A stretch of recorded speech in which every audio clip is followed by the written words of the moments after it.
রমজান আলাদা কিছু, রমজান আলাদা কিছু। আমাদের অনেকের জীবনে রমজান আমরা বুঝি না। রমজান মানে অতিরিক্ত বুট মুড়ি পেঁয়াজু আলুর চপ, এই না। রমজান মানে এইটুকু। বরং একজন মুমিনের জন্য অনেক বড় পাওয়া, অনেক বড় চাওয়া মাহে রমজান। এখন 6টি মোটা মোটা নতুন অতিরিক্ত ইবাদাত, সেটা কি? 1 নাম্বার রোজা, 2 নাম্বার তারাবি, 3 নাম্বার ইফতার, 4 নাম্বার সাহারি, ওই যে শেষ রাত্রে যে খায় সাহারি, 5 নাম্বার এতেকাফ, 6 নাম্বার শবে কদর। এই কয়টা হলো? এই 6টা বিষয় নতুন অ্যাড হয় রমজান মাসে। রোজা, তারাবি, ইফতার, সাহারি, এতেকাফ, শবে কদর। 6টা হয়েছে। রোজা বলেন, তারাবি, ইফতার, সাহারি, এতেকাফ, শবে কদর। এই কয়টা হলো?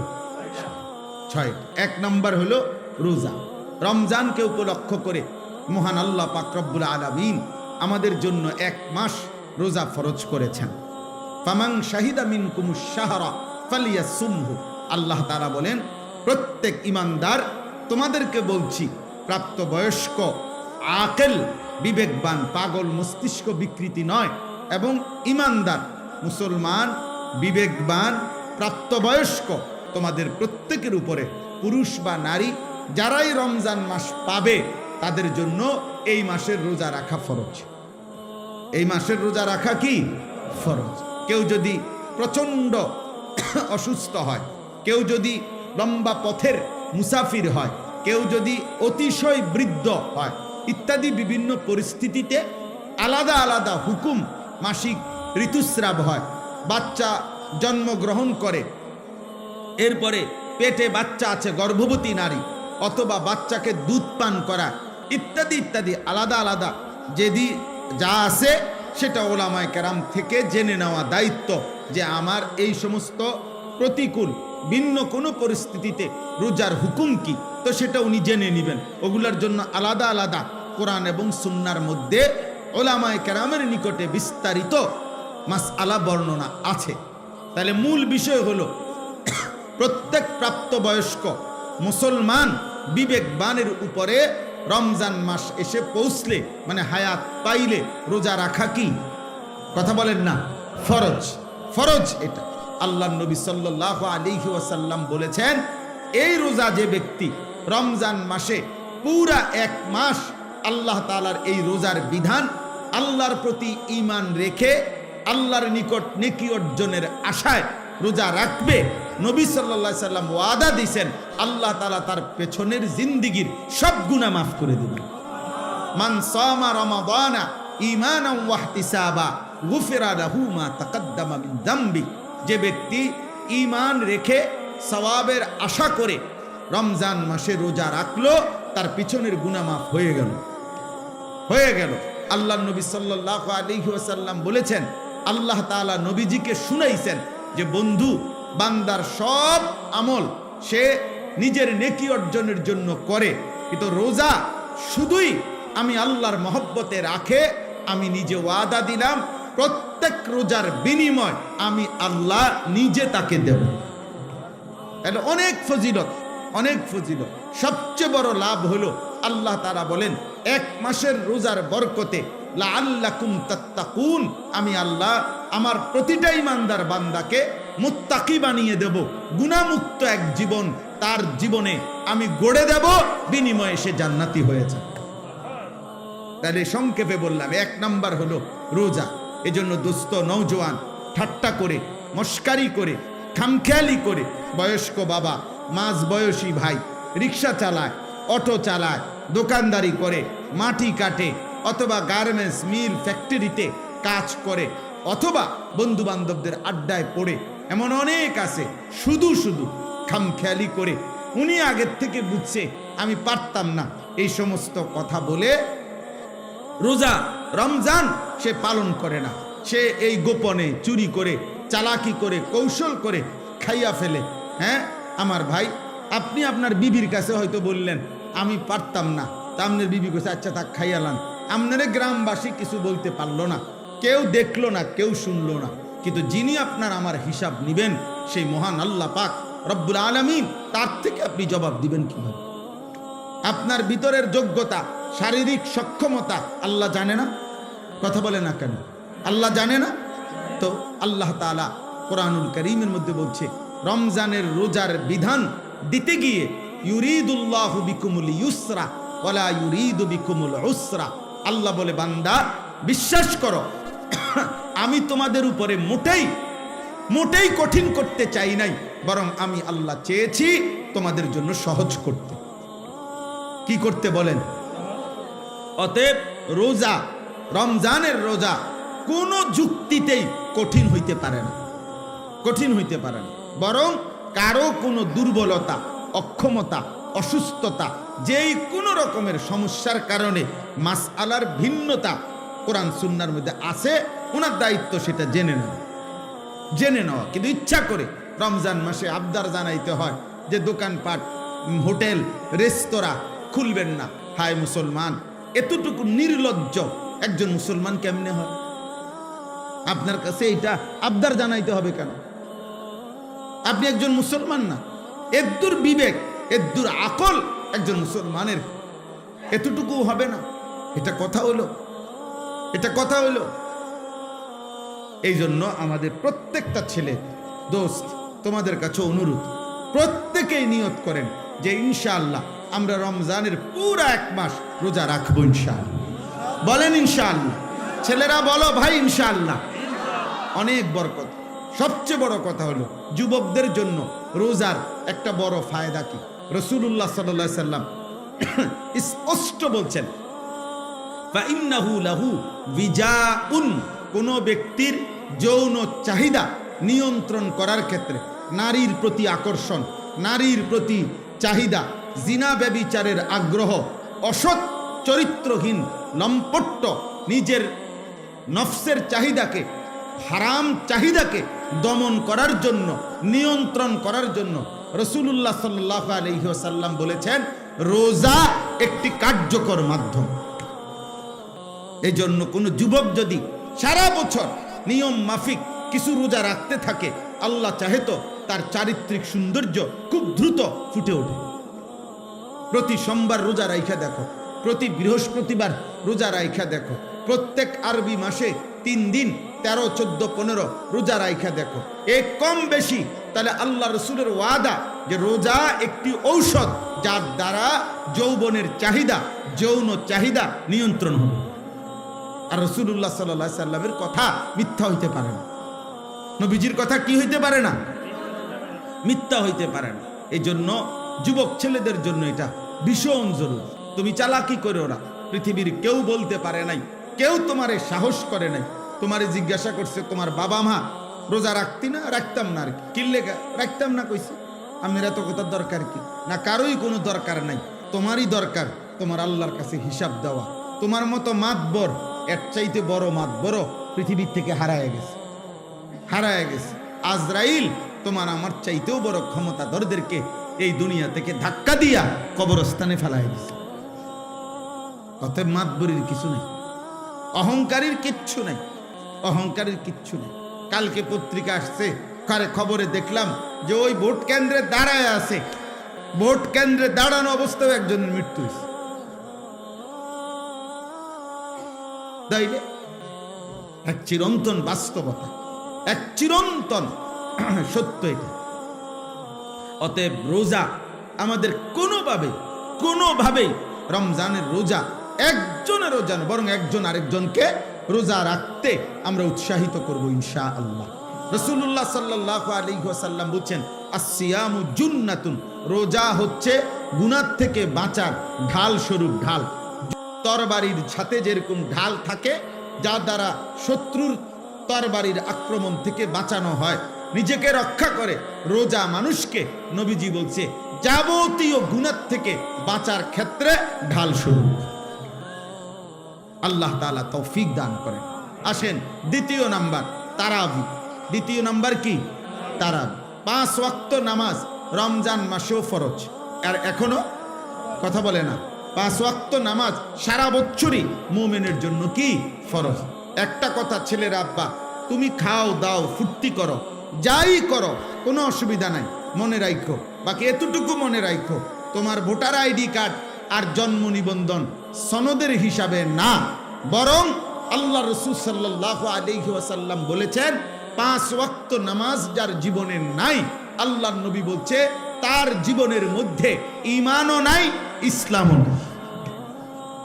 নবীজি সাল্লাল্লাহু আলাইহি সাল্লাম বলছেন ফারকু মা বাইনানা ওয়া বাইনাল কুফরি আস-সালাহ, কোন ব্যক্তি ঈমানদার নাকি কাফের এটা পার্থক্য করার চিহ্ন আল্লাহর নবী বলেন নামাজ। অতএব নামাজবিহীন কোন নাফরমান যদি একেবারে 1 কোটি বারো চিৎকার দিয়া মাইকিং করেও সে বলে মুসলমান, আল্লাহ রাসূল বলছেন না, সে মুসলমান না। নবীজি বলছেন না।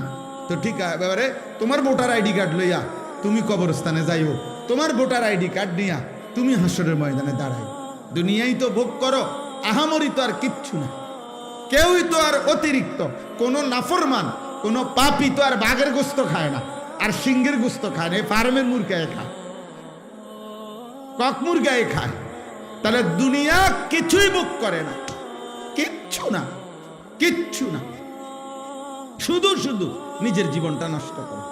মোবাইলের নর্তকী তো কেউ ধরেও না, সইও না, এটা শুধু ছাইয়া থাকে, তাহলে এটা তো নিজেই বোঝে এটা বেহুদা, এর জন্য আল্লাহর নাফরমানি করে, 1 ওয়াক্ত নামাজ পড়ে না। আহা আশ্চর্য এটা। আমি এই জন্য সব সময় ভাবি যে নামাজ যে পড়ে না ছেলেরা, বাবা তোমরাও মনে রাখ, এর চাইতে আহাম্মক বেওকুফ আর কেউ হইতে পারে। বোকা তুমি, একদম বোকা, একদম বেওকুফ। অথচ 5 ওয়াক্ত নামাজ পড়ে শতভাগ দুনিয়া ভোগ করা যায়, খানা খাদ্য পেশাব পায়খানা স্ত্রী সন্তান সংসার দালান বিল্ডিং বাড়ি ঘর সব কিছু দুনিয়া ভোগ করা যাচ্ছে নামাজ যারা পড়তেছে। তাহলে এখানে অসুবিধা কোথায়? কেন অসুবিধাটা কি? কি লাভ নামাজ না পড়ে? কি ফায়দা? কি ফায়দা? অনেক ছেলে তোমাদের বেনামাজির চেহারা দেখলেই চিনা যায়, উস্কো খুস্কো চুল, এগুলো কোনোভাবে শালীন সুন্দর না, চেহারা আরো পাউডার দিল, চেহারার মধ্যে একটা বিভৎস নাপাক তার চেহারার মধ্যেই ভাসে। কারণ যে নামাজ পড়ে না সে পেশাব করে ঠিক মতো, সে পানি টয়লেট পেপার ঢিলা কুলুকো ব্যবহার করে না, কারণ তার তো নামাজ নাই। কাজে এই অপদার্থ, এই আহাম্মক, এই নিকৃষ্ট নিম্ন রুচির মানুষ, এটা মানুষের সমাজে চলাফেরার অনুপযুক্ত, জন্তু জানোয়ারের সাথে মানানসই, মানানসই, এটাই বাস্তবতা। এই জন্য মূলত অপবিত্র মানুষ যে তার জীবনে নামাজ নাই, যার জীবনে নামাজ নাই তার সাথে কোনো পবিত্রতাও নেই। সে পবিত্র থাকবে কেন? সে তো নামাজই পড়ে না, ওই পবিত্রতা দিয়ে করবো কি? ও তো পবিত্রতার কোনো মর্যাদাই বোঝে না, তার তো নামাজই নাই। এই জন্য দোস্ত প্রথম কথা এটা, 5 ওয়াক্ত নামাজ, এটা ছাড়া মুসলমান হতেই পারে না। এটা একেবারে সহজ কথা। মান তারাকা সালাতাম মুতাআম্মিদান ফাকাদ কাফারা, নবীজি বলেন ইচ্ছে করে যে নামাজ ছেড়ে দিল সে কাফের হলো, একেবারে বিশুদ্ধ হাদিস। ফাকাদ কাফারা, সে কাফের হলো, নবীজি বলছেন। তুমি জিজ্ঞাসা করে দেখো, আল্লাহ রাসূল সাল্লাল্লাহু আলাইহি সাল্লাম বলছেন, তো যিনি বলছেন সে কাফের হয়ে গেল, তো হ্যাঁ বড়া কয় বড়ারে সুপারিশ করবো জিলাপি দিয়া, হ্যাঁ করো, আমনে খান বইয়া বইয়া জিলাপি, আমনে বিরিয়ানি খান কারাকারি কইরা, হ্যাঁ দেখ অনেক বড় ক্রেডিট বেটা, 60টা লইছে, 60টা ফুটল, ছি ছি ছি ছি। অথচ একটা বাচ্চা হয়তো তার এই 4টা লওয়ার কারণে বাচ্চাটা অজরে কাঁদছে, বাচ্চাটা হয়তো পায় নাই, তুই বেটা একটা বাচ্চার মুখের খাবার কেড়ে নিলি, আবার এটা ক্রেডিট হলো কি? তুই তো জালেম বেটা, এটা জালেম না? কথা বলে না, এটা এটা এটা ক্রেডিটের কিছু হইলো? এটা বড়াইয়ের কিছু হইলো না? হ্যাঁ এটা ক্রেডিট, 60টা লইছি, আমি 3 প্যাকেট লইছি, কেমনে রয়েছে? কারাকারি কইরা তো মানুষে দেখছে না, মানুষে দেখছে তো কি কইছে, মানুষে হাঁটছে আমার মতো বাটফারে দেখে। মানুষে বুঝে যে এই ডাকাত যে মানুষের খাবার কাইরা নেয়, এটার আর কি কইতো। আস্তাগফিরুল্লাহ, আস্তাগফিরুল্লাহ। আব্বা, এটা কোনো ক্রেডিটের কিছু না, অভদ্রতা কোনোদিনও সৌন্দর্য নয়। এজন্য পৃথিবীতে এ কথা পরীক্ষিত কথা, যে নারী বেপর্দা নারী বেপর্দা সৌন্দর্য নয়, বরং অসভ্যতা। যে নারী বেপর্দা হয়, যে নারী তার শরীর রূপ যৌবন দেখায়, এটা সৌন্দর্য হইতে পারে না। সৌন্দর্য হইতে পারে না, এটা অসভ্যতা, এটা নোংরামি, এটা বেহায়াপনা, নষ্টামি ছাড়া আর কিছু নাই। নষ্টামি, খবিস, এটা খবিস, খবিস। এজন্য চরিত্রহীন যুবকের কপালে শেষ পর্যন্ত খবিস নারী জুটে। খবিস নারী, এটা বলায়েত ভাই বলতে চাইছিলেন, এই এক লাইনেই বলছিলেন। আমিও অসংখ্য অগণিত বাবা শত শত যুবক আমার জীবনে, আমি জানি আমার জীবনে অসংখ্য অগণিত, সারা বাহিরের অসংখ্য প্রবাসী যুবক আমগো কাছে ভয়েস মেসেজ, এরপরে হোয়াটসঅ্যাপে মেসেজ লিখিত এবং আপনার ভয়েসে পাঠায়, এগুলো শুনি মাঝে মধ্যে। কিছু আমার উস্তাদ ছাত্র শোনে, হ্যাঁ, যারা দায়িত্ব দিয়ে রাখছি, এরা শুনে কি বলে, জীবন কত অশান্তির। এই যে তোমার বিবাহের পূর্বে চরিত্র নষ্ট করছে কোনো মেয়ে, কোনো নারী, কোনো মোবাইল, কোনো ছবি, তো ইনশাআল্লাহ এই পৃথিবীর কেউ বেটা আরে তোর নাফরমান, তোর পাপের খেসারত পৃথিবীর কেউ দিবে না, তুমিই দিতে হবে, ধুকে ধুকে, লজ্জায়, ঘৃণায়। আর এক নারী, বিবাহিত নারীর যখন অসভ্যতা দেখবা, হয় তোমারে কুড়ে কুড়ে তোমার জীবন জাহান্নামের টুকরা বানায়, সেদিন বুঝবা জীবন কত কষ্ট, কত কষ্ট।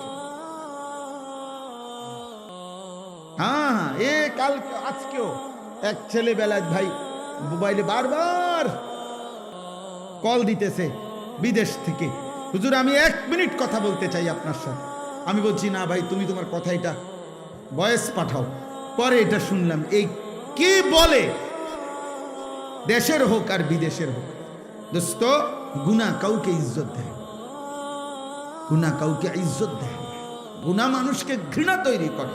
তোমরা যেই ছেলেগুলো নামাজ পড়ো না, তোমরা আল্লাহর দোহাই দিয়ে বলো, একটা ছেলে বলো এই সমাজের কোনো ইমানদার, কোনো বিবেকবান, কোনো রুচি সম্পন্ন ভদ্র মানুষ তোমাদেরকে 1 পয়সা ইজ্জত দেয় না, তোরে কোনো দিন কেউ আপন করে ডাকে না।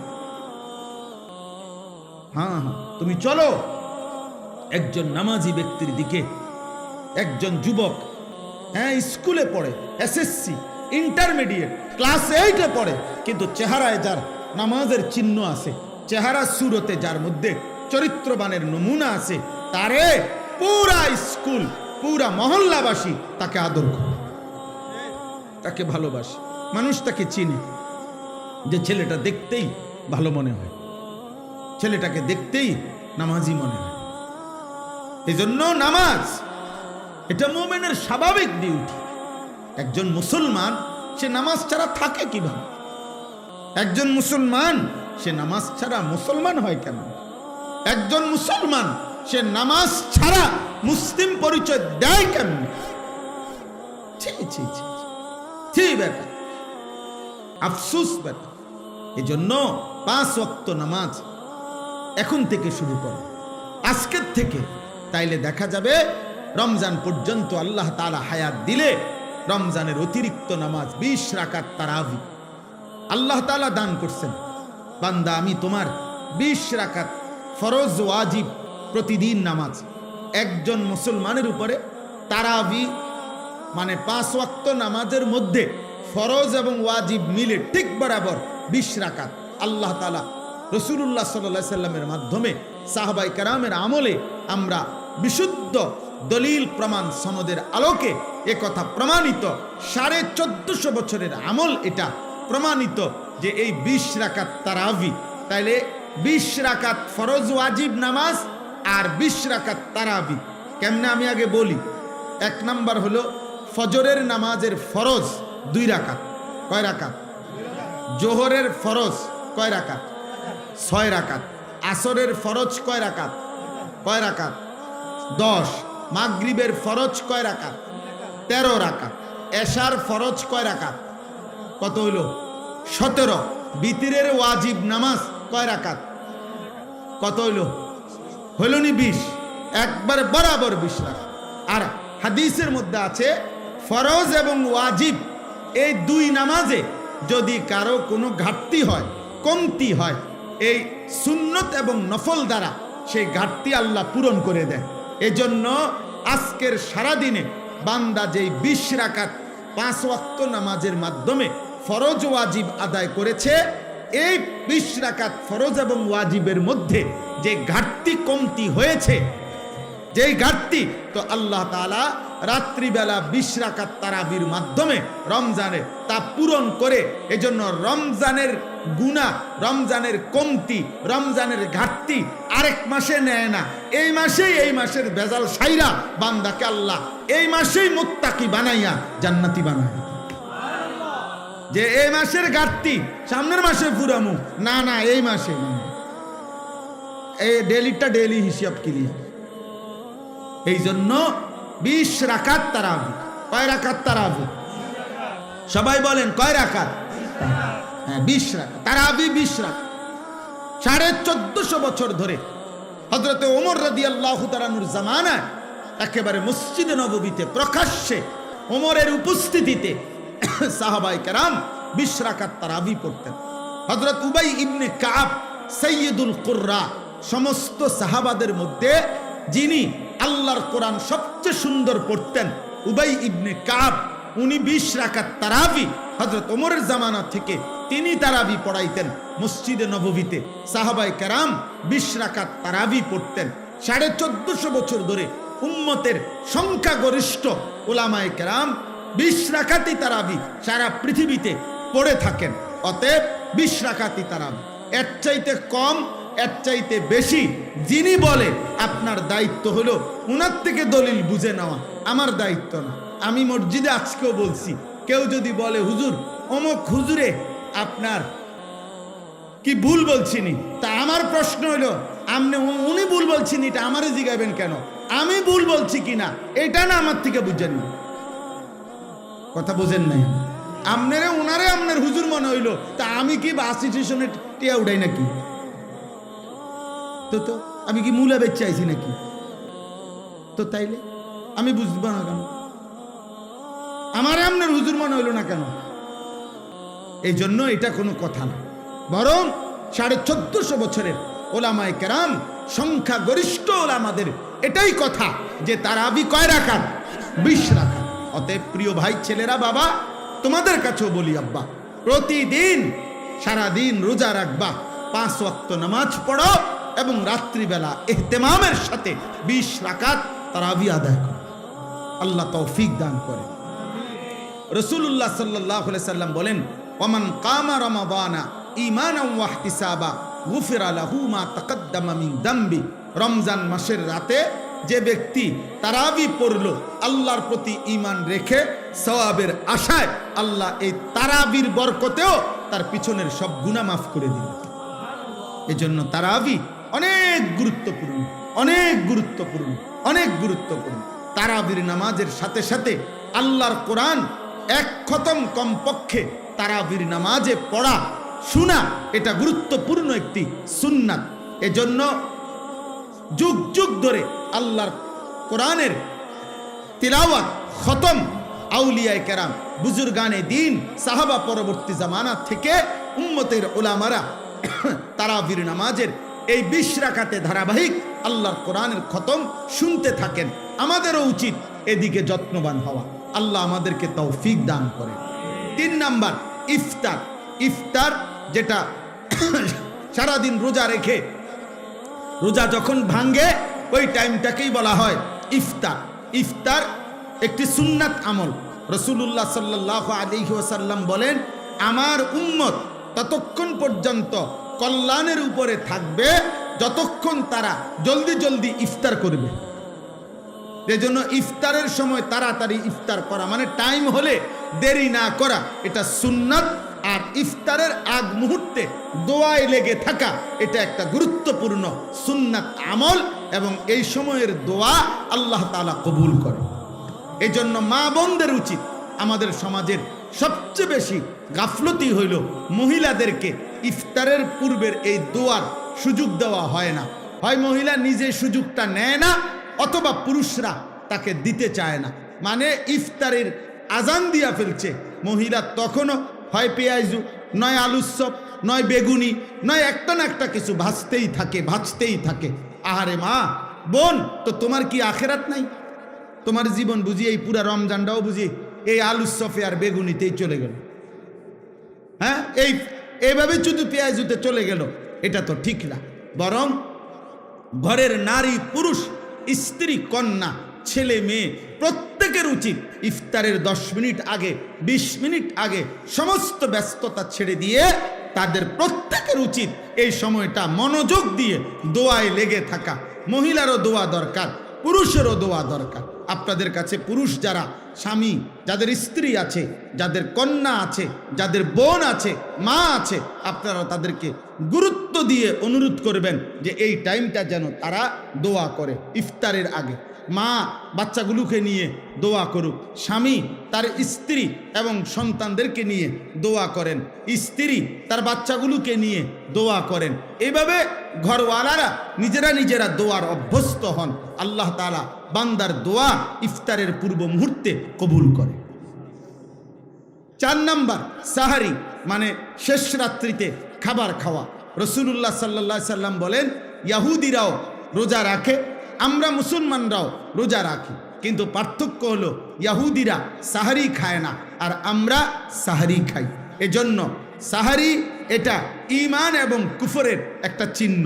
মানে বেঈমানরা, ইহুদিরা রোজা রেখে কিন্তু সাহারি খায় না, ঈমানদার মুসলমান রোজা রাখে, সাহারি খায়। নবী সাল্লাল্লাহু আলাইহি সাল্লাম বলেন, তোমরা রোজা রমজানে সাহারি খেও, তাসাহহারু, সাহারি খাও। কেন? ফা ইন্না ফিস সাহুরে বারাকা, শুনে নাও যে নিশ্চয়ই সাহারির মধ্যে তোমাদের জন্য বরকত রয়েছে। তাহলে সাহারি শুধু খাবার না, সাহারি একটা ইবাদত। সাহারি একটা কি বলেন না? ইবাদত। ইফতার শুধু খাবার না, ইফতার একটা কি? ইবাদত। তাহলে কয়টা হলো?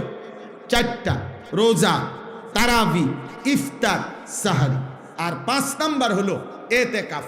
রমজান মাসের শেষ দশকে, শেষ 10 দিন আল্লাহর ঘর মসজিদে এতেকাফ করা।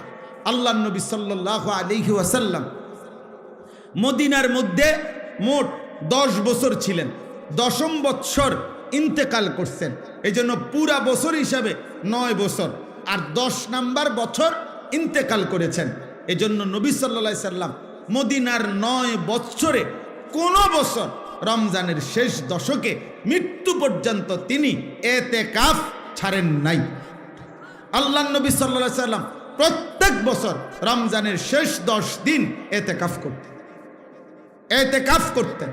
এর মধ্যে নবীজি সাল্লাল্লাহু আলাইহি সাল্লাম প্রথম বছর পুরা 1 মাস, ওই শার্টওয়ালা ভাই তুমি মোবাইল টিপো না, ওই ছেলে ভাইয়া তুমি বাইরে চলে যাও, ভাই তো হাসো না, ব্যাককলের মতো হাসো কেন? তুই বাইরে যাও, আব্বা মোবাইল টিপতে তো মানা নাই, বাইরে যাও। আস্তাগফিরুল্লাহ, আস্তাগফিরুল্লাহ। আরে ভাইয়া বাইরে গিয়া মোবাইল টিপো, আমি তো তোমারে বাধা দিচ্ছি না। জি চলো ভাই। তা এরপরে কি বললাম? এতেকাফ, রমজান মাসের শেষ দশক এতেকাফ করা।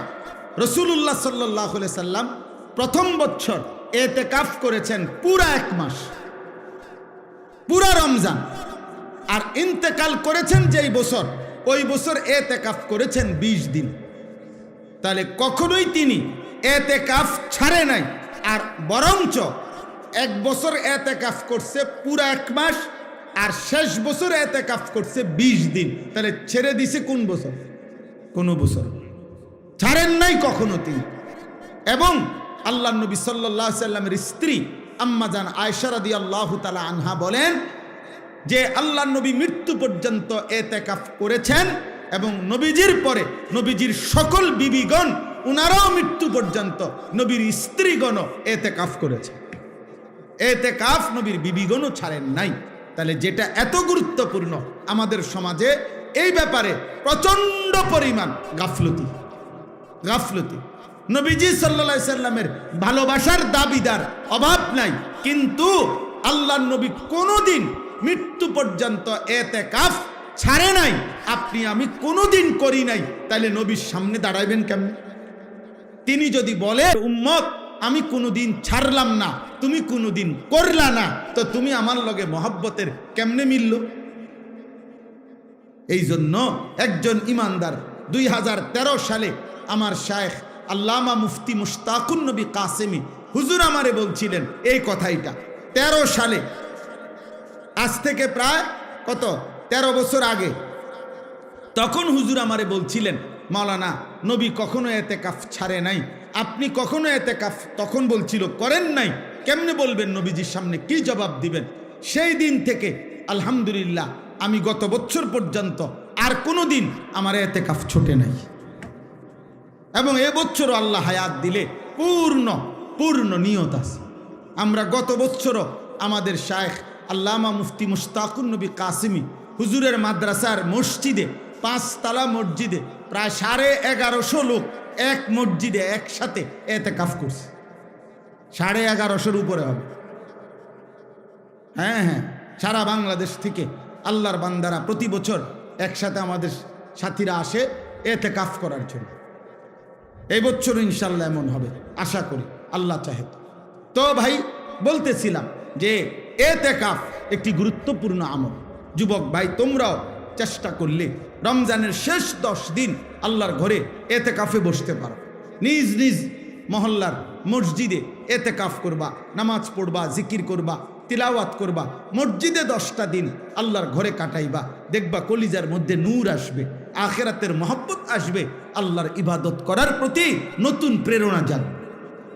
আমি আবারও বলতেছি ছেলের আব্বা, একটা মানুষের জীবন সুস্থ স্বাভাবিক জীবন 24 ঘন্টায় খামখেয়ালি। আমি রীতিমতো মঙ্গলবার, বুধবার, বৃহস্পতিবার এই 3 দিন, সোমবার রাতেও আমি পূর্ণ 3টা মাহফিল করছি, কিন্তু মঙ্গলবারের মাহফিল আর করতে দেয় নাই বিজিবিরা। তো এই 3 দিনের মাহফিল আমার ছিল না, বাসায় ছিলাম আমি। এই গত 3 দিন আমি রীতিমতো হাঁফাইয়ে গেছি।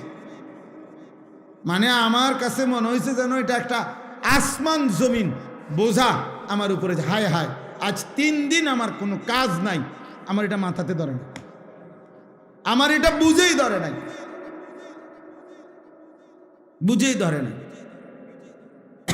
এই জন্য দোস্ত, একজন সুস্থ মানুষ, স্বাভাবিক মানুষ, যে পাগল না, মাতাল না, সুস্থ মানুষ, খোদার কসম একটা না এভাবে ঘন্টার পর ঘন্টা শুধু মোবাইল টিপে, শুধু নারী দেখে, শুধু ছবি দেখে, শুধু নাচে গায়ে ফুর্তি করে, শুধু বন্ধুদের সাথে আড্ডা দেয়, এত পাগল মানুষ কেমনে হয় আমি এটা বুঝি না। আমি বহুত চিন্তা করছি, এমন তার সিরা মানুষ হয় কেমনে, আমার এটা মাথার ধারণা। কোন সুস্থ স্বাভাবিক মানুষ আমার দৃষ্টিতে এমন বেওকুফ, এমন বেকার, এমন অলস, এমন অকর্মণ্য মানুষ হইতে পারে না। কি আশ্চর্য কথা, এটা কিভাবে সম্ভব? আপনার বলো না ভাই, কিভাবে সম্ভব? বলো কিভাবে সম্ভব? এই জন্যই তোমরাই শোনো, দয়া করে তোমরাই ভাবো, একটা ছেলেই ভাবো, এমন সুন্দর হায়াত, এমন জীবন, এমন যৌবন বেহুদা নষ্ট করো। আল্লাহ তৌফিক দান করেন। তাইলে এতেকাফ, বাবা চাচা যারা আছেন আপনাদেরকে বলি, চাচা আপনারা এতেকাফ করেন। গ্রামের, আমাদের গ্রামগুলোতে একটা নিয়ম বানায় নিছে, গ্রামের সবচেয়ে অসল, দুর্বল, 80-90 বছর, 100-200 বছর বয়স, এরম বুড়া একবারে জীবনের আশা ভরসা ছেড়ে দিছে এমন একজন অসল মিয়ারে 4 জনে দরাদরি করে আইনা মসজিদের মধ্যে হোতায়া দিয়া রাখে, চাচা আমনে কষ্ট মষ্ট কইরা এই 10 দিন আমাকে ইজ্জত রক্ষার্থে শুধু মারা যাবেন না, কষ্ট করে বাচ্চা থাকবেন, মসজিদে শুধু হুইতে থাকবেন। আমনের এটা এতেকাফ না, এটা হলো হোতাকাফ। মানে শুয়ে থাকবেন আর কি, এখানে কোন রকম জান্ডা লইয়া পড়ে থাকবেন, শুধু পড়ে থাকবেন। আহা, প্রয়োজনে আমনে রে কানে কানে বলে দিছে কিছু দিমু, খুশি করে দিব, বাজ্যেবার সময় কি করে দিব, খুশি করে দিব। আস্তাগফিরুল্লাহ। না, আমাদের প্রত্যেকের উচিত, যদি বলেন হুজুর কিছু লোক ইতিকাফ করিলে চলে একটি গ্রামে, তো সেই কিছু আমি হব না কেন? আজীবন কিছু অন্য কেউ হবে কেন? আমি হব কোন দিন? নবীজি কি কিছু লোক বলে নবী নিজেকে বাদ দিছিলেন? সাহাবারা বাদ দিছিলেন? আল্লাহ আমাদেরকে তৌফিক দান করে। সর্বশেষ কথা হলো শবে কদর। শেষটা কি? শবে কদর। রমজান মাসের শেষ দশকের বেজর রাত্রিগুলো 21, 23, 25, 27, 29 এই 5টি রাত শবে কদরের সম্ভাবনাময়ী রাত। এক একটি রাত আল্লাহ যদি শবে কদর দান করে তো 1000 মাসের রাত্রির চাইতো উত্তম নেকি, রহমত, মাগফিরাত আল্লাহ দান করে। সুবহানাল্লাহ।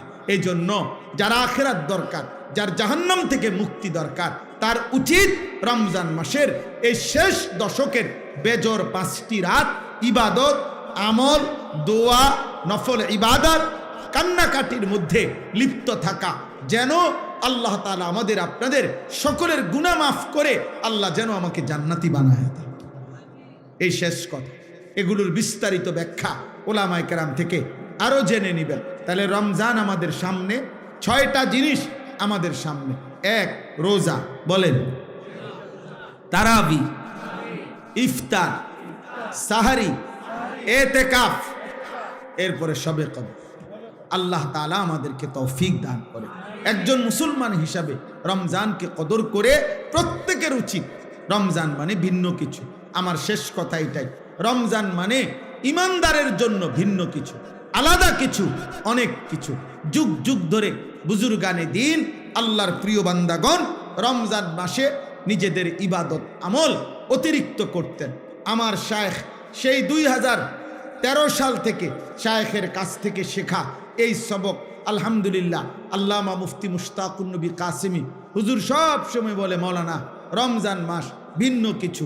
আলহামদুলিল্লাহ, আজ অনেক বছর হুজুরের সাথে প্রত্যেক রমজানের শুরুতে আমরা 2 দিন 3 দিন আগে আল্লাহর ঘরের জিয়ারতে, উমরার সফরে যাওয়ার চেষ্টা করি, আবার শেষ দশক ইতিকাফ করার চেষ্টা করি, এই আশায় যে রমজানে অন্যান্য কাজকর্ম কমাইয়া চেষ্টা করা, যে ইবাদত আমল আখিরাতের পুঁজি অর্জনের জন্য বেশি চেষ্টা করা।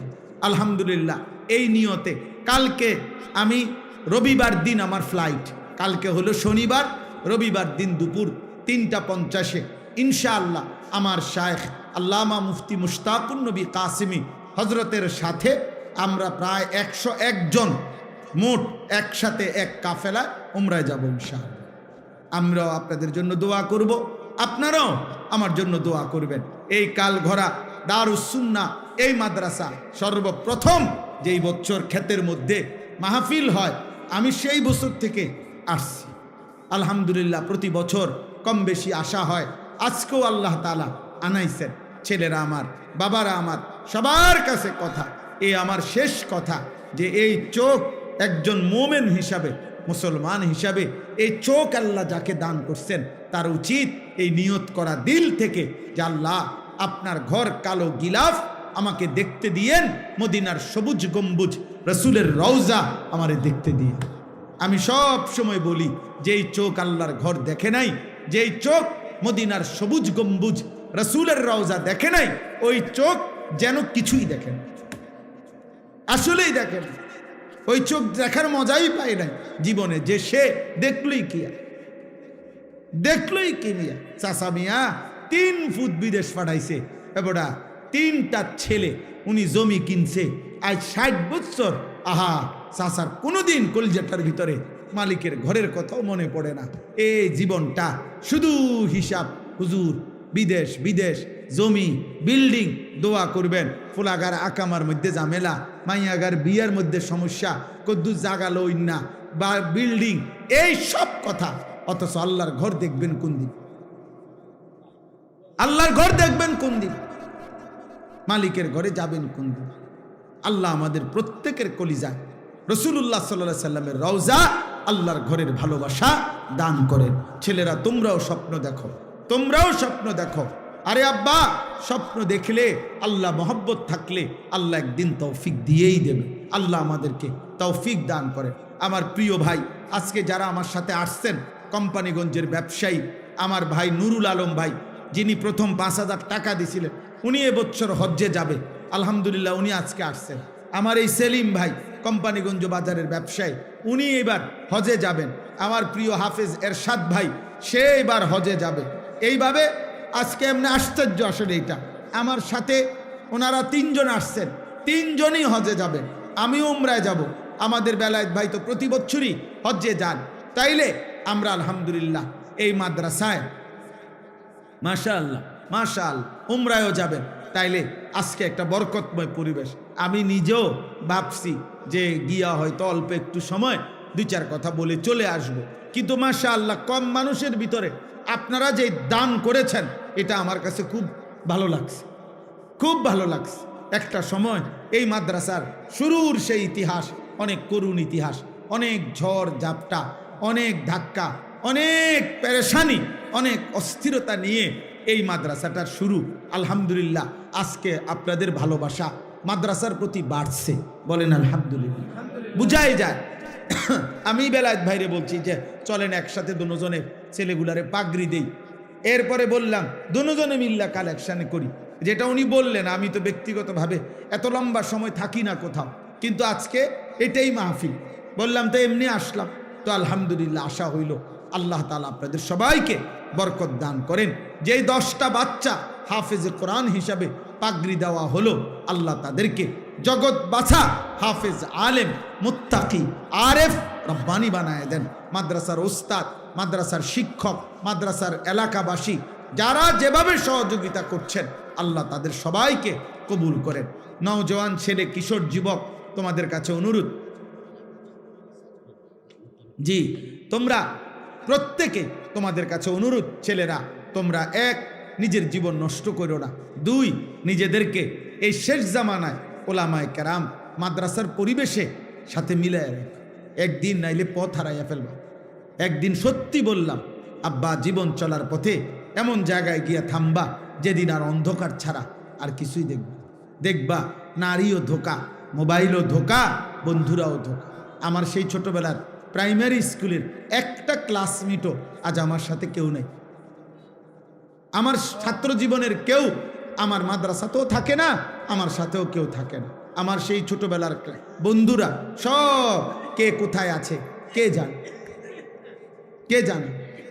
এই যে মহিউদ্দিন ভাই বয়ান করলেন এতক্ষণ, উনি আমার মেজো ভাইয়ের ক্লাসমেট, আমার বড়জন, আমার ইমিডিয়েটলি বড়জন যিনি ছিলেন আমার ভাই মাওলানা হাবিবুর রহমান আশরাফি, ওনার একবারে ক্লাসমেট। আমি ওনারে চিনি আমি, কিন্তু মনে নাই। প্রথম এখানে এসে দেখার পরে তারপরে মনে হয়েছে উনি একসময় আপনার ধামতি মাদ্রাসার সেরা ছাত্রদের অন্যতম ছাত্র ছিলেন, মেধাবী ছাত্র ছিলেন, এবং এখানে নারায়ণপুর মাদ্রাসার মধ্যেও দীর্ঘদিন শিক্ষকতা করেছেন। এখন ঢাকা তামিরুল বিল্লাতে আছেন। তাইলে আজ দেখে মনে পড়ল জীবন চলার পথে কে কোথায়। কিছুদিন আগে আমার এক জগন্নাথ বিশ্ববিদ্যালয় ঢাকা, ওইখান থেকে এক লেকচারার, ওইখানকার টিচার আমার নাম্বারে কল দিছে। কল দিয়ে বলতেছে যে হুজুরা ভাই, আমি আপনার কাছ থেকে একটা ইনফরমেশন চাই। ছোটবেলায় আপনি 4র্থ শ্রেণী, ইয়াজ দাহুম বলতাম আমরা, আপনি ছোটবেলায় লক্ষ্মীপুর টুমচর মাদ্রাসায় পড়ছেন কিনা? আমি বললাম হ্যাঁ, আমি ছোটবেলায় 4র্থ শ্রেণী টুমচর মাদ্রাসায় পড়ছি।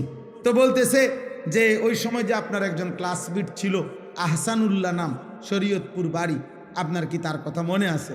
আমি বললাম হ্যাঁ মনে আছে, একটু সামলা করে আমার সাথী ছিল, ও খুব মেধাবী ছাত্র ছিল। আমি আপনার সেই ক্লাসমেট, এখন জগন্নাথ ঋষি। আমি আপনার ওই মোবাইলেও আজ দেখতে দেখতে আমার আইডিয়া হয়েছে যে তুমি আমার সেই ছোটবেলার দোস্ত, 4র্থ শ্রেণীর সেই আনিস। তাইলে এই যে জীবন চলার পথে কে যে কোথায় হারায় গেছে, হয়তো কখনো দেখা হয়, কখনো দেখা হয় না। আব্বা, আমিও একা, তুমিও একা। একদিন থাইমা যাইবা, একদিন থাইমা যাইবা আব্বা। একদিন মোবাইল থেমে যাবে, একদিন আড্ডাবাজি থেমে যাবে। আও ভাই মেহমানরা আসো, এখন কিছু মেহমান ঢুকবে, বুঝছেন না? কিছু মেহমান আছে মাহফিলে থাকে, যারা আপনার মেহমান হিসাবে ঘুরে, যে যদি শুনে যে হ্যাঁ জি, তো এই কারণে এইটা ভাই, তো মেহমান হিসাবে কদর করা উচিত। ওরা আল্লাহ তাআলা এই মেহমানদেরকেও বরকত দান করে, আল্লাহ মেহমানদেরকেও হায়া লজ্জা শরম দান করে। জি, তো সর্বশেষ কথা হইল যে মাদ্রাসা আমাদের সবার ভালোবাসা। আলহামদুলিল্লাহ, মাদ্রাসার এই নতুন ঘর তৈরি করা হচ্ছে। সবার কাছে অনুরোধ, আপনারা আপনাদের ছেলেদেরকে, মেয়েদেরকে, আপনাদের সন্তানদেরকে আপনারা মাদ্রাসায় পড়ান। বাবা, আল্লাহর কোরআনের সাথে কোনো বিরোধিতা হয় না, রাসূলুল্লাহ সাল্লাল্লাহু আলাইহি সাল্লামের হাদিসের সাথে কোনো আসলেই কোনো বিরোধিতা হয় না। আল্লাহর কোরআন শিখবে বিশুদ্ধ, এটাই বাস্তবতা। আজকের পৃথিবীতে সারা পৃথিবী এটা জানে, বিশেষ করে গোটা আরব বিশ্ব জানে আমাদের এই নুরানি পদ্ধতি এবং এই মাদ্রাসাগুলোর নুরানি পদ্ধতিতে যে পড়ানো হয়, এর দ্বারা যেই কোরআন শরীফ বিশুদ্ধ করা হয়, এটা আজকে সারা বিশ্বে একটি প্রতিষ্ঠিত কথা যে নুরানি পদ্ধতিতে এবং আমাদের এই মাদ্রাসাগুলোর পদ্ধতিতে আমাদের কওমি। ওয়ানাউযু বিল্লাহি মিন শুরুরি আনফুসিনা ওয়া মিন সাইয়্যাতি আ'মালিনা মান ইয়াহদিহিল্লাহু ফালা মুদিল্লা লাহু ওয়া মান ইউদ্লিলহু ফালা হাদিয়া লাহু ওয়া নাশহাদু আল্লা ইলাহা ইল্লাল্লাহু ওয়াহদাহু লা শারীকা লাহু ওয়া নাশহাদু আন্না সাইয়্যিদানা ওয়া হাবিবানা ওয়া মাওলানা মুহাম্মাদান আবদুহু ওয়া রাসূলুহু আম্মা বা'দ ফাআউযু বিল্লাহি মিনাশ শাইতানির রাজীম। বিসমিল্লাহির রহমানির রহিম। ইয়া আইয়ুহাল্লাযীনা আমানু কুতিবা আলাইকুমুস সিয়ামু কামা কুতিবা। সাদাকাল্লাহু মাওলানাল আযীম। وقال نبينا صلى الله عليه وسلم الصيام جنة فلا يرفث ولا يجهل وإن امرؤ قاتله أو شاتمه فليقل إني صائم اللهم صل على محمد وعلى آل محمد كما صليت على إبراهيم وعلى آل إبراهيم إنك حميد مجيد اللهم بارك على محمد وعلى آل محمد كما باركت على إبراهيم وعلى آل إبراهيم إنك حميد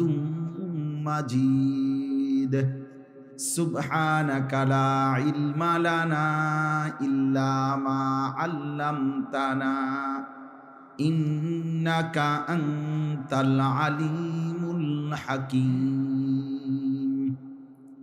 الحمد لله আল্লাহ পাক রব্বুল ইজ্জত যুল জালাল ওয়াল ইকরামের ফজল কারাম, রব্বুল আলামিনের অপরিসীম ইহসান, মেহেরবানি, দয়া, আল্লাহ তাআলা আমাদেরকে আজ 13 ফেব্রুয়ারি 2026 রোজ শুক্রবার বিবাড়িয়া জেলা নবীনগর উপজেলাধীন কালঘরা দারুস সুন্নাহ ইসলামিয়া হাফিজিয়া মাদ্রাসার ছাত্রদের দস্তারবন্দি, পাগড়ি প্রদান ও যুব সমাজের উদ্যোগে আজকের এই 12তম বার্ষিক ইসলামী সম্মেলনে আল্লাহ তাআলা আমাদেরকে আসবার, বসবার, আল্লাহর জন্যই জমা হওয়ার তৌফিক দান করেছেন, আলহামদুলিল্লাহ। নওজোয়ান ছেলেরা, প্রিয় ভাই, সবার কাছে আমার প্রথম কথা হলো, তোমরা সবগুলো মোবাইল তোমরা নামাও। হাতে মোবাইল ধরে একজনও ভিডিও রেকর্ড করবা না ভাই। এমনকি যারা বসে বসে মোবাইল টিপতেছ, দয়া করে তোমরা, আমার অনুরোধ, আমি এরপরে ধমক দেব। এই জন্য দোস্ত, এখানে বসে মোবাইল টিপতে পারবা না। তোমার যদি মোবাইলের প্রয়োজন থাকে, কাজ থাকে, কষ্ট করে তুমি বাহির হইয়া গিয়া মোবাইল টিপো, আমার কোনো আপত্তি নেই। কিন্তু এখানে চোখের সামনে একজনও আমি স্পষ্ট নিষেধ করলাম ভাই। আমি অল্প কিছুক্ষণ সময় সামান্য কিছু কথাই আমরা বলবো ইনশাআল্লাহ। দয়া করে ছেলেরা, আব্বা, তোমরা সবাই মনোযোগ দাও। সবার দরকার। রমজান আমাদের সবার জন্য, আমাদের সবার জন্য। এই জন্য মাহে রমজান এক মুমিনের জীবনের শ্রেষ্ঠতম সম্পদ। জীবনের সব বেলা গাফলতি করা, সারাক্ষণই ফাইজলামি করা ঠিক না। সব সময় মানুষ খামখেয়ালি করা, এটা ঠিক না। এই জন্য মাহে রমজানের সামনে রেখে আমাদের প্রত্যেকের জন্য উচিত যে রমজান সম্পর্কিত কিছু কথা শোনা। এতে করে যতবার শুনবেন, এই মসজিদের ইমাম সাহেব বলছেন, ওলামায়ে কেরাম বলছেন, আপনার যতবার শুনবেন, যতবার, প্রতিবারই আপনার ভিতরে নতুন করে প্রেরণা জাগবে, আগ্রহ উদ্দীপনা হবে, মহব্বত তৈরি হবে। এই জন্য আমি সবাইকে বলছি, দোস্ত, সামনে পিছনে কেউ একজনও মোবাইল টিপবেন না, এবং মোবাইল দিয়ে হাতে ধরে ভিডিও রেকর্ড করবা না। দ্বিতীয় কথা হলো, তোমরা ছেলেরাও এই যে কেউ কাউকে, যারা কমপক্ষে 14 বছর বয়সী অথবা তার চাইতে বেশি বয়সী, একজন আরেকজনকে জড়াইয়া ধইরা বসবা না। আমি দেখছি কয়েকজনকেই দেখতেছি, তোমরা আলাদা আলাদা বসো, আলাদা আলাদা। এটা অসভ্যতা। 14 বছরের পরে যারা বয়সের উপরে বর্তায়, এই জন্য তখন তার জন্য দায়িত্ব প্রতিটা গুনাহকে খেয়াল রাখা, প্রতিটা নেক আমলে অভ্যস্ত হওয়া, গুনাহ ছেড়ে দাও। এই জন্য এই বয়সী ছেলে পেলে, এটা অবশ্যই অসভ্যতা। এর দ্বারা শাহওয়াত তৈরি হয়, এর দ্বারা গুনার চাহিদা তৈরি হয়। এটা অনেক সময় তোমরা ভাবো, বুঝো না আর কি, মনে করছো বন্ধু, আমরা ফ্রেন্ড, এই জন্য একজন আরেকজনকে জোরে চাপ দিয়ে জড়ায়া ধরল। না, এটা ঠিক না, এটা ঠিক না, উচিত না। এই জন্য ব্যক্তি জীবনেও এটা খেয়াল করা উচিত। কোনোভাবেই নিয়ম হলো, গুনাহ থেকে বাঁচার একটা মাধ্যম এটাও যে যেই পরিবেশে, যেই অবস্থায়, যেই কারণে গুনাহ হইতে পারে, তার থেকে আগের থেকেই দূরে থাকা। কোরআনুল কারীমের মধ্যে আল্লাহ তাআলা বলছেন, তিলকা হুদুদুল্লাহ ফালা তাকরাবুহা। আমি আল্লাহ যা নিষেধ করেছি তা আমি আল্লাহর সীমারেখা, আমি আল্লাহ দাগ দিছি এখানে, এটা এরপরে আসা নিষেধ। ধরেন, আল্লাহ বলেন এটা আমার সীমানা, প্রতিটা হারাম আমি আল্লাহর সীমারেখা। ফালা তাকরাবুহা, তোমরা হারামের কাছে না, শুধু হারামের কাছাকাছি, মানে দূরের থেকেই সরে থাকো, কাছেও যেও না। একেবারে যেই দাগ দিছে, এই দাগের উপরে তো আসবাই না, বরং দাগের কাছেও আসবা না, আরো দূরের থেকে সরে যাবে গুনাহ। এই কথা কোরআনে বারবার আছে। হযরত আদম এবং হাওয়া আলাইহিমাস সালাম সর্বপ্রথম যেদিন ওনাদেরকে আল্লাহ তাআলা নিষেধ করছেন যে তোমরা ওই নির্দিষ্ট গাছের কাছে যেও না, ফল খেও না জান্নাতের মধ্যে, ওইখানে ওই দিন নিষেধের বেলায় আল্লাহ তাআলা এই শব্দটা প্রথম দিনই ব্যবহার করছে, ওয়ালা তাকরাবা হাদিহিস শাজারা, তোমরা দুইজন এই গাছের কাছেও যেও না। মানে গাছের সামনে তো যাইবাই না, গাছে দেখা যায় এমন কাছেও যাইও না। এই গুনার ক্ষেত্রে নিয়ম হলো, গুনাহ করবে না এটা না, গুনার কাছেও যেও না। ওয়ালা তাকরাবুজ জিনা, এই যে কোরআনের শব্দ, তোমরা জিনা হইতে পারে, ব্যভিচার, মানে লজ্জাস্থানের নাফাক ব্যবহার, লজ্জাস্থান দ্বারা যে কোনো গুনাহ, এটাকে জেনা বলে। এরকম কিছু হতে পারে যার দ্বারা, যেই পরিবেশ, যেই কারণে, তো তার কাছেও যেও, আল্লাহ নিষেধ করে, কাছেও যেও। আল্লাহ তাআলা বলছে ওয়ালা তাকরাবুল ফাওয়াহিশা মা যাহারা মিনহা ওয়া মা বাতান, অশ্লীলতা বেহায়াপনার কাছেও যেও, কাছেও যেও। এই জন্য এটা গুরুত্বপূর্ণ। এই শব্দটা বারবার আছে কোরআন শরীফ, ওয়ালা তাকরাবা, ওয়ালা তাকরাবু, কাছেও যেও না, গুনার কাছেও যেতে নাই, গুনার কাছেও যেতে না। মায়া জালের মতো গুনাহ, অর্থাৎ গুনার কাছে যদি কেউ যায় তো গুনাহ তাকে টেনে নিয়ে যায়, তাকে আস্তে আস্তে অল্প অল্প করে, একটু একটু করে তাকে গুনার দিকে এগিয়ে নিয়ে যায়। কেউ একদিনেই হয়তো সব গুনায় অভ্যস্ত হয় না। কোনো মদখোর একদিনেই মদ খায় না, নেশাখোর, নারী লুভী, চরিত্রহীন, কিন্তু একদিন এই নিজেকে ছেড়ে দিলে, হারামের ব্যাপারে কেউ যদি তাসাহুল করে, মানে যা নিষেধ তার ব্যাপারে যদি কেউ অবহেলা করে, একটু আধটু হইলে কিচ্ছু হইতো না, না, এই একটু আধটু একদিন তাকে পূর্ণ গুনার মধ্যে লিপ্ত করে ফেলে। এই জন্য এটা জরুরি, এই জন্য এটা জরুরি ভাই। সব সময় যদি মনে করো জীবন মানেই খামখেয়ালি, জীবন মানে হাসি ঠাট্টা মজাক, জীবন মানে তামাশা, এটা উচিত না। একজন সুস্থ স্বাভাবিক মানুষের সব কিছু বন্টন করা। বিবেকবান মানুষ বলে তাকে যে তার কর্ম বন্টন করে, কাজ, আমার খাওয়ার টাইম কতক্ষণ, আমার বিশ্রাম কখন, আমার পড়ালেখা কখন, আমার উপার্জনের জন্য ফিকির কখন, আমার নামাজের টাইম কখন, এইভাবে ভাগ কর। নয়তো নামাজের টাইম নির্ধারণ করে কেন, যে 7:30টায় এশার জামাত, 4:30টায় আসরের জামাত, এরকম টাইম ঠিক করে কেন? আল্লাহ তাআলা মানুষের কাজকে সময়ের সাথে বন্টন করে দিছে, বন্টন করে দিছে। হযরত আব্দুল্লাহ ইবনে মাসউদ রাদিয়াল্লাহু তাআলা আনহু তিনি বলতেন যে আমি আমার হায়াতের ওই মিনিট, ওই সেকেন্ডকে অনর্থক মনে করি যে এই সেকেন্ড আমার আখিরাতের কোনো কিছু অর্জন হয় না। তিনি বলতেন আমি আফসোস করি আমার ওই সময়টুকুর জন্য, যে সময়টুকু আমি আমার পরকালের জন্য কোনো পুঁজি সংগ্রহ করতে পারিনি। কোরআনুল কারীমের মধ্যে আল্লাহ তাআলা সময়কে ভীষণ গুরুত্ব দিয়েছেন, আলাদা আলাদা করে। ওয়াল ফজর, আল্লাহ তাআলা বলছেন আমি আল্লাহ।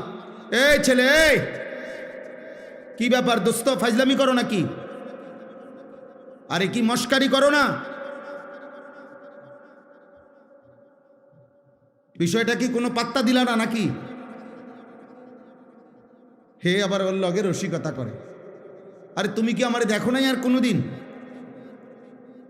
সাবধান, তোমার চলে যাওয়ার অনুমতি আছে আব্বা, তুমি বাইরে গিয়া লাফাও, নইলে 2 ঠ্যাঙাল গিয়ে আমার কোনো আপত্তি নেই। মোবাইল না, শুধু যেটা মন চেটা, আমি তো অনুমতি দিছি যে যার দরকার হলে সে বাইরে চলে যাক, কোনো সমস্যা নেই। আমি এমনিতেই আসছি, মূলত আজকে আসতে চাই নাই।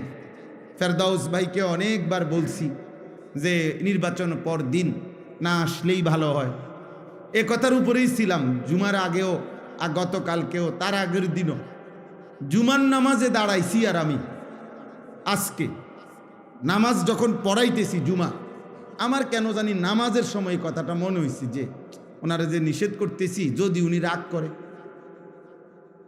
ও মকবুল বাইরে নামাজের আগেও বলছি যে আসবো না, কিন্তু নামাজ অবস্থা হঠাৎ এই কথাটা 1 মিনিট আমার মনে হয়েছে জানো, যে যদি উনি রাগ করে। তো আবার নামাজের পরে ড্রাইভাররে বললাম আবু বকর ভাই আবার ফোন দেন, না যামু। এই হলো হালাত। এই জন্য দোস্ত আমি ব্যক্তিগতভাবে এটা পছন্দ করি না, আবার আমি এই ব্যাপারে কঠোর। আমি শ্রোতা একজন হোক, কিন্তু গাফেল মানুষকে বলতে রাজি না, অমনোযোগী মানুষকে আমি বলতে রাজি না। যে কলস, আল্লাহ রাসূল সাল্লাল্লাহু আলাইহি সাল্লাম বলছেন যে কলসি উল্টানো, এই যে মনে করেন এই পানির বোতল, এটা যদি উল্টানো হয় এভাবে, তাহলে এখানে আটলান্টিক মহাসাগরের পানি ঢাললেও এটা পুড়বে না। কেন? এটা উল্টানো। এই জন্য যেই দিল উল্টানো, যেই দিল গাফেল, ওইটার কাছে যদি 30 পারা কোরআনও বাইটটা দেওয়া হয়, সে তো এটা উল্টাইয়াই রাখছে, কাম হইত না, আর কোনো পরিবর্তন হবে না, কারণ সে তো কথার প্রতি কোনো মনোযোগই নাই তার। তো তারে আপনার ফিকির হইল শুনছি খিচুড়ি দিব, এটা দিব কোন সময়, অথবা 1 ফোঁটলা বিরিয়ানি দিবনি খবর ল, দিলে দিয়ে লাই তো কহুদা ঘুরাইয়া লাভ কি, বুঝলেন না কথা? সাবধান আব্বা, মুসলমানের সন্তান প্রতি মুহূর্ত ফিকিরমান্দ হওয়া চাই। কাজের বন্টন সুস্থ স্বাভাবিক, এটা মানুষের পরিচয়। আল্লাহ তাআলা কোরআনুল কারীমের মধ্যে বলছেন ওয়াল আসর, আসরের কসম, ওয়াল ফজর, ফজরের কসম। আল্লাহ তাআলা কসম করছেন সময়ের আলাদা আলাদা। ওয়াল লাইলি ইদা ইয়াগশা, কসম করছি রাত্রির যখন তা পূর্ণ অন্ধকার হয়। এই যে আল্লাহ বলছেন ওয়ান নাহারি ইদা জাল্লাহা, কসম করছি দিনের যখন তা পূর্ণ আলোকিত হয়। এভাবে রাতের কসম করেছেন, দিনের কসম করেছেন, ফজরের কসম করেছেন, আসরের কসম করেছেন। ওয়ালায়ালিন আশরিন, 10 রাত্রির জিলহজ্জের আল্লাহ বলছেন কসম করছি। ওয়াদ্দুহা, সকালবেলার সূর্য যখন পূর্ণ আলোকিত হয়, ওই আলোকিত পূর্ণ সূর্যের ওয়াক্ত সময়ের কসম। ওয়াল্লাইলি ইদা সাজা, রাত্রি যখন পূর্ণ অন্ধকার হয় ওই সময়ের কসম। আল্লাহ তাআলা এইভাবে কখনো গভীর রাতের কসম, কখনো সন্ধ্যা রাতের কসম, কখনো ভোরের আলোর কসম, কখনো ফজরের ওয়াক্তের কসম, কখনো আসরের ওয়াক্তের কসম, কখনো 10 রাত্রির কসম।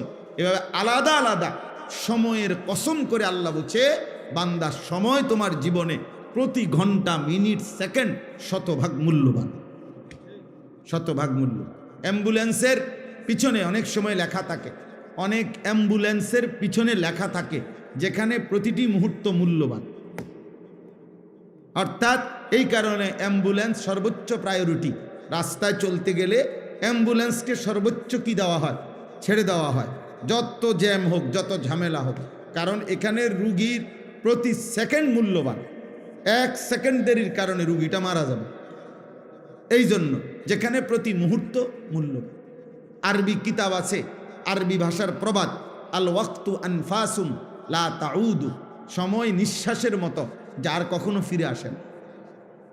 কোনো নিঃশ্বাস মানুষের আর ফিরে আসে না, এটা দ্বিতীয় নিঃশ্বাস, ওটা তৃতীয় নিঃশ্বাস, আগের টান। কোনো সেকেন্ড আর আসে না, এটা তো চলে যাওয়ার সেকেন্ড। ইমাম শাফিঈ রাহমাতুল্লাহ আলাইহি বলছেন যে আমাদের জীবনে আছে কি, যে ওয়াক্ত চলে গেছে সে তো চলেই গেছে, যে ওয়াক্ত আসবে সে তো আমি জানি না আমার জন্য আসবে কি না। কাজেই সময় আমার কতটুক, এই মুহূর্তটাই, প্রতি মুহূর্ত যেই মুহূর্তে আমি আছি এই মুহূর্তেই আমার সময়। কারণ আগামীর মুহূর্ত আমার জীবনে আসে না নাই তার তো কোনো নিশ্চয়তা নাই। পিছনের মুহূর্ত তো চলেই গেছে, তাকে তো আর ধরে আনার সুযোগ নেই। পিছনের কোনো মুহূর্ত আর আনা যাবে না। আগামীর কোনো মুহূর্তের নিশ্চয়তা আছে, তাহলে এই শুধু এখনই এটুকু সময়। পিন পয়েন্ট ধরলে তো আরও, মানুষের বর্তমান নাই বললেই চলে। প্রতি পিন পয়েন্ট মানে অর্থাৎ আপনি যদি একটা বল পেন, শীষ কলম যদি আপনি ধরেন, একটা ফোঁটা দিলেন আর একটা জায়গার মধ্যে আপনি ধরলেই চিন্তা করেন এখানে ধরলে 1 সেকেন্ড যাইতেছে তো সে তো চলে যাচ্ছে, 1 সেকেন্ড আসতেছে তো সেটা তো আসতেছে। তো মেন বর্তমান মুহূর্তটা তো নাই বললেই চলে, আস্তে আস্তেই চলে যায়, আর না আসতে তো ভবিষ্যৎ থেকে যায়। এই জন্য হায়াত একদম অল্প, সময় একদম অল্প, বাস্তবতা ভাই। ছেলেরা তোমরা যদি বুঝতা, বাবা আপনারাও যদি বুঝতেন, যিনি বৃদ্ধ তাকে আল্লাহ দয়া করেছেন, যিনি যুবক তাকে আল্লাহ দয়া করেছেন, যাকে আল্লাহ হায়াত দিয়েছেন তাকে আল্লাহ তাআলা রহম করছেন। এক একটা হায়াত, এক একটা ঘন্টা আল্লাহ তাআলার দয়া। বান্দা আমি তোমাকে সুযোগ দিচ্ছি। এজন্য কোরআনুল কারীমের মধ্যে আছে প্রত্যেক মানুষের হায়াত কিয়ামতের দিন আল্লাহ তার বিরুদ্ধে সাক্ষী হিসাবে পেশ করবে যে তোমার হায়াতই তোমার বিরুদ্ধে আমি আল্লাহর দেওয়া দলিল। কেন নামাজ পড়তে পারো নাই? আমি কি হায়াত দেই নাই? কেন আমার জিকির করতে পারো নাই? আমি কি হায়াত দেই নাই? কেন আমার কোরআন তেলাওয়াত করতে পারো নাই? আমি কি হায়াত দেই নাই? এইভাবে আল্লাহ তাআলা বলবেন আওয়ালাম নুআম্মিরকুম, আমি কি হায়াত দেই নাই? আওয়ালাম নুআম্মিরকুম, আমি কি হায়াত দেই না? এভাবে আল্লাহ তাআলা বলেন অমান নুআম্মিরহু নুনাক্কিসহু ফিল খালক। আল্লাহ বলেন আমি যাকে হায়াত লম্বা করছি তাকে আমি আল্লাহই পুনরায় আবার প্রথম অবস্থায় ফিরিয়ে আনছি। আফালা তাকিলুন, তোমরা কি বুঝবা না? আল্লাহ তাআলা বলেন তুমি দেখো, বৃদ্ধ মানুষটা তো বৃদ্ধ ছিল না, যুবক ছিল, মজবুত ছিল, আজ আবার বৃদ্ধ হয়ে গেল। এই জন্য দোস্ত প্রত্যেকের এটা উচিত, আল্লাহ তাআলা আমাদেরকে আমাদের ঘন্টা, মিনিট, সেকেন্ড, আমাদের হায়াতের কদর করার তৌফিক দান করেন। আল্লাহ তাআলা আমাদের সবাইকে কবুল করেন। মাহে রমজান আমাদের সামনে, আমি মাহে রমজানকে সামনে রেখে, রমজান আমাদের সামনে 6টা কথা, ছোট্ট ছোট্ট 6টা বিষয় একটু একটু করে শুধু বলতে চাই, বললেই আমার কথা শেষ। মাহে রমজানে, রমজান মাসে 6টি মোটা দাগের ইবাদত নতুন করে যোগ হয়।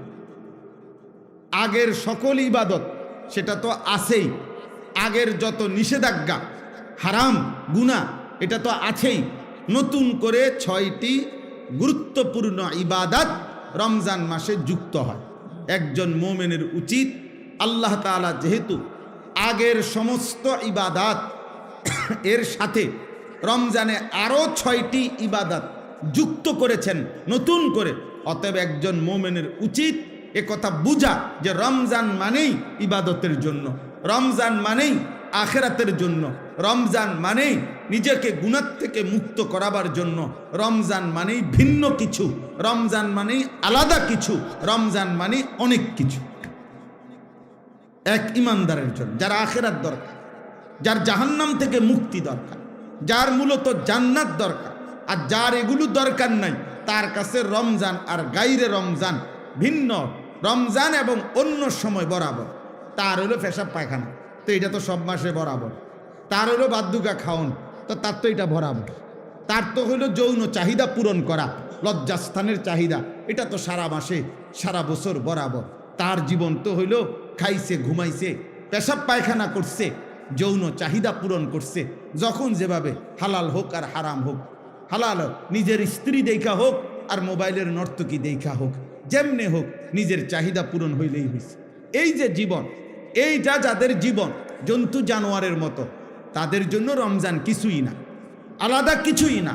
কিন্তু খোদার কসম, যার জাহান্নাম থেকে মুক্তি দরকার, যে বোঝে আমার আল্লাহ আছে, যে বোঝে আমার আখিরাত আছে, যে বোঝে হাসরের ময়দান হবে, বিচার হবে, একদিন আমাকে আমার আমলনামা আল্লাহর সামনে নিতে হবে, আমার জীবনের সমস্ত ভালো মন্দের হিসাব আমাকে দিতে হবে, খোদার কসম ওই ব্যক্তির জন্য রমজান অনেক কিছু, অনেক কিছু।